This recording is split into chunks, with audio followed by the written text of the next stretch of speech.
For more on this, Babar Baloch joins us from Geneva, and he is the spokesman for the UN High Commissioner for Refugees. Fantastic to have you on the News Hour. And this report, it is such a grim figure. Put into context for us, when we break it down, that forced displacement is now affecting 1 in every 97 people around the world. Indeed, this is humanity in distress. I mean, 1%, we are talking about 80 million people around the world. If these people have had a country of their own, this would have been the 20th largest country in the world. And at the end of the day, these are not just numbers. These are individuals who have gone through immense suffering. And these trends show that something is wrong with our world and it needs to be fixed. As you were mentioning, majority of these people even don't reach the rich countries.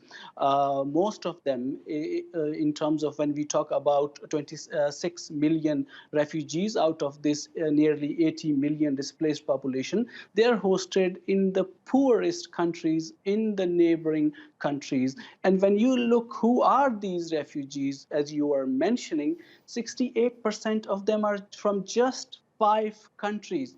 If we solve 5 conflicts, we're going to get the number of refugees reduced by more than 50%. But that's just a kind of a wish that we all have.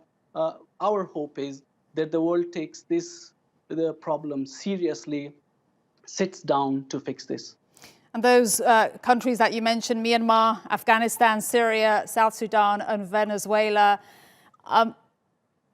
I don't know what to say, because we speak about it so often and it just looks like things are not getting better. So what do you expect in next year's report? I think what this report does in terms of leading us forward is it looks at the last 10 years, 2010. These numbers, 80 million that we are today, was 40 million. So it has doubled in the last 10 years. And the way the world is in turmoil today, I don't see any hope that these numbers will go down. So the only way is to bring peace, because people are fleeing conflict, war, and persecution. Majority of them, 47%, are displaced inside their countries. There needs to be a way out for those individuals to go back home. Otherwise, they may need to run to cross an international border. There has to be political will to solve the world's problems, but also understanding is important as well. We need to understand why these individuals, human beings, are on the run. They need safety and care, and we have been hearing some worrying rhetoric around the world, but the need is of understanding and compassion at this time.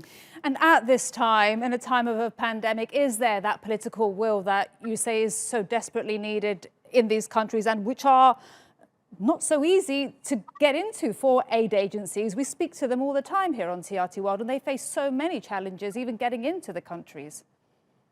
Exactly. And COVID-19, the coronavirus, has just made it more complicated. COVID is there. Borders are shut for many. The reality is that war and persecution conflict has not ended. You look at the Sahel in Africa. You look at the Afghans, who even after 40 years are still on the run.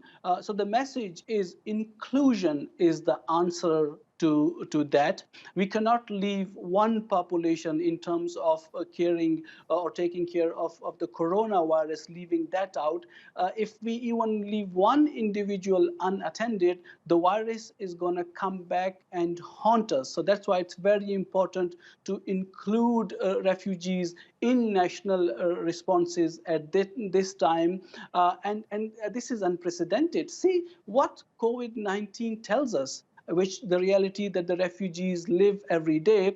Our world can turn upside down in an instant, and it takes a long while to fix it. Absolutely. And do you know the reality of what COVID-19 is doing in these countries? Because getting the actual facts, I'm sure, cannot really be easy. And the disclosure from the governments from these particular 5 countries, I don't think is very clear.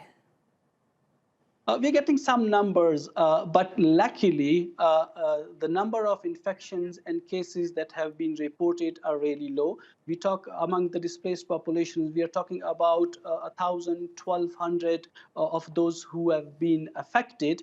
But the call was for inclusion. The crisis that the COVID has brought is the crisis of livelihoods and economy for all these refugees. Remember, many of them live hand to mouth on daily wages, and that has been taken away. So it's very important for all the hosting countries, for international institutions and those who support us in terms of finances, that we include refugees in any economic plans to bring back economies and give people their livelihood back. Babar Baloch, the UN High Commissioner for Refugees, spokesman, thank you so much for your time.